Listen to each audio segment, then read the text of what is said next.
Good morning বন্ধুরা, কেমন আছো তোমরা সবাই? আশা করছি অনেক ভালো আছো, সুস্থ আছো এবং খুশি খুশি আছো। আমরাও অনেক ভালো আছি, সুস্থ আছি এবং খুশি খুশি আছি। তো দেখো, আমরা কিন্তু সকাল সকাল সবাই ঘুম থেকে উঠে পড়েছি। আমার সুপুত্র হয়ে গেছে রেডি। তো এখন যাবে পড়তে।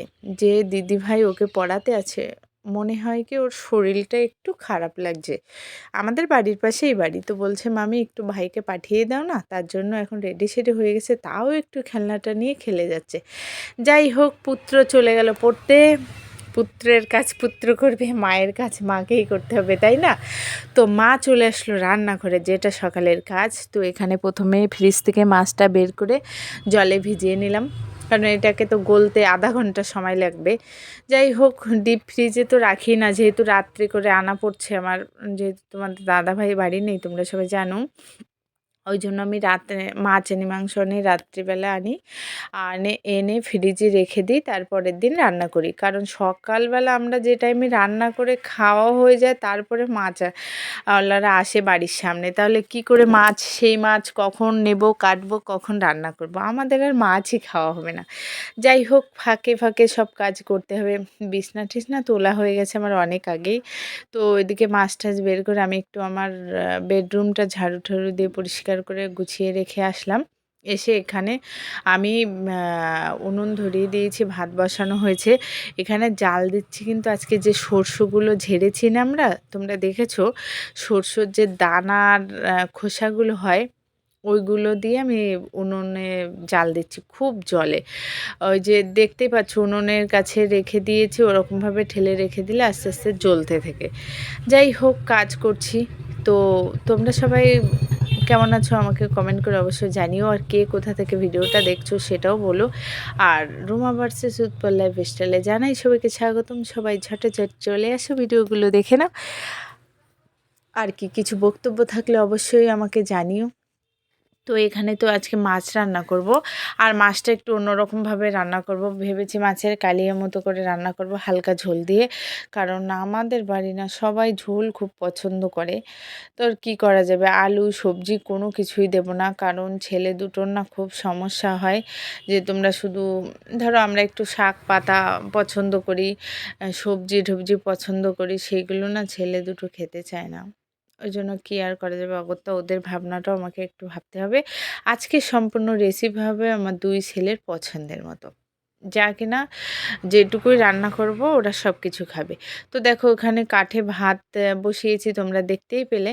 আর এখানে আমি গ্যাসে তেল গরম দিয়েছি, তেলটা গরম হয়ে গেছে, মাছটা ভেজে নেব। আমি কি করি বলো তো, রোজ দিনই কাঠে প্রথম ভাতটা বসাই, তারপরে ভাত হতে হতে গ্যাসে যে একটা ভাজা হোক বা মাছ ভাজা হোক, কিছুই তো হবে, সেটা গ্যাসে করে নিই। কারণ তাহলে কি আমার অল্প টাইমের ভিতরে রান্নাটা কিন্তু হয়ে যায়। তো ওই জন্য না আমার কড়ার তলায় কালি পড়া থাকে, কারণ যেহেতু কাঠে রান্না করি, আমার পক্ষে রোজ দিন কালিটা তোলা সম্ভব না, কারণ সেই সময়টা আমার থাকে না। ঠিক আছে, দেখবা আমার থালা বাসন আর সব কিছু সব পরিষ্কার থাকে, শুধু কড়াই আর একটা হাঁড়ি, দুটো কড়াই আর একটা হাঁড়ির এগুলো নিচটা পুরো পরিষ্কার করে তুলি না। ঠিক আছে, যেহেতু রোজ দিন কাঠে রান্না করতে হয়। তো তো দেখো, রান্না বান্না করে আমি সেই থালা বাসনগুলো একটু মেজে টেজে নিয়ে যাচ্ছি, সব পরিষ্কার করে রেখে যাব। গ্যাসটা মুছবো, নিচটা গ্যাসের আর কি উনুনের যে জায়গাটা, ওইখানে নিচটা মুছবো, সব কাজ বাজ করে দেখো স্নান করে আজকে আবারও, কালকে মাথায় তেল লাগিয়েছিলাম রাত্রিবেলা পুরো চুপচুপি করে, সেই তেল যেহেতু দোকানে আসবো কী করে, আমি আবার শ্যাম্পু করে এসেছি। তো যাই হোক, আমার কিন্তু এমন না, ভেবো না যে আমার হাঁড়ি কড়াই নেই, আমার প্রচুর হাঁড়ি কড়াই থালা বাসন আছে। পুরো উপরের ঘরে বক্স খাট ভরা থালা বাসন আছে। আমার রান্নাঘরে যে মিট কেস আছে বড় চার থাকাওয়ালা, সেখানেও আছে। কিন্তু কি বলো তো, সব সময় না সবগুলো নষ্ট করতে ভালো লাগে না, কারণ এটা তো আমার চলে যাচ্ছে, নষ্ট হচ্ছে এই জিনিসটা।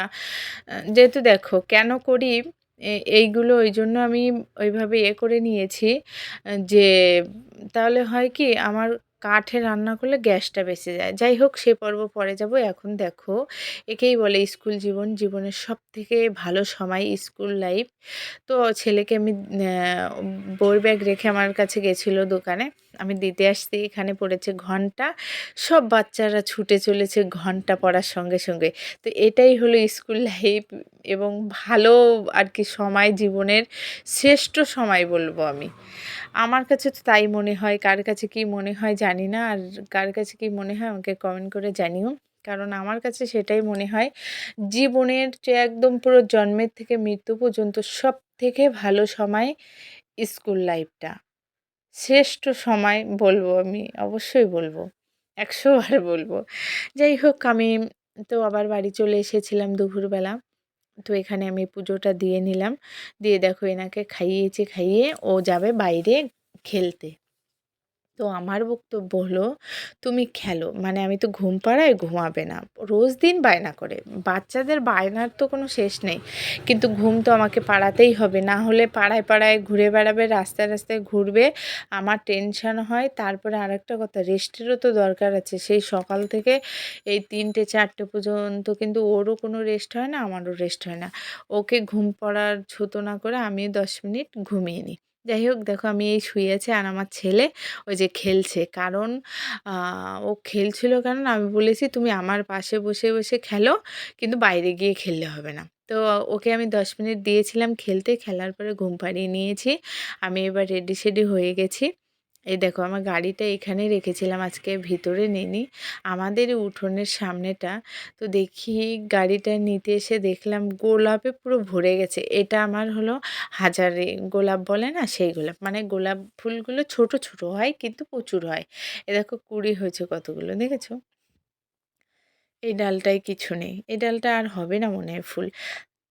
যাই হোক, আমি ওখান থেকে চলে আসলাম দোকানে। তো বন্ধুরা কি বলবো, তোমরা দেখতে থাকো, সাথে থাকো। আর তোমরা যদি সাথে থাকো তাহলে অনেক দূর যেতে পারবো আমি। কারণ একটা জিনিস কি বলো তো, কিছু করতে গেলে না ভগবানের আশীর্বাদ এবং মা-বাবার আশীর্বাদ, বড়দের আশীর্বাদ অবশ্যই প্রয়োজন। তো যাই হোক, রাত্রিবেলা আমি জানি আমার আজকে বাড়িতে মাছ নেই। সকালে সব রান্না করে ফেলেছি। তো আমি ভাবলাম আজকে আর মাছ নেব না। দেখো এত সুন্দর একটা লাউ কিনেছি আমি, একদম কচি, এবং লাউটা নিয়েছে ২০ টাকা। আর নিয়ে এসেছি মাংস, কিন্তু আমি কিন্তু এটা রান্না করব না। মাংসটাও রান্না করব না, লাউটাও করব না। মাংসটা রেখে দেবো, এই যে ঢেলেছি ফ্রিজে রেখে দেবো। আর আমার শাশুড়ি এখানে রেখেছে আলু সিদ্ধ, বেগুন সিদ্ধ আর ডিম সিদ্ধ ভাত রান্না করেছে। যেহেতু সারাদিন অনেক রিস্ক খাবার খাওয়া হয়েছে। ছেলে খাওয়ার জন্য বসে আছে, রাত্রে ১০টা বেজে গেছে, ওকে খেতে দেবো। তো আমরাও খেয়ে নেবো। চলো বন্ধুরা, আজকের ভিডিওটা এখানেই শেষ করলাম। ভালো থেকো, সুস্থ থেকো, টাটা, বাই বাই। দেখা হচ্ছে পরের ভিডিওয়।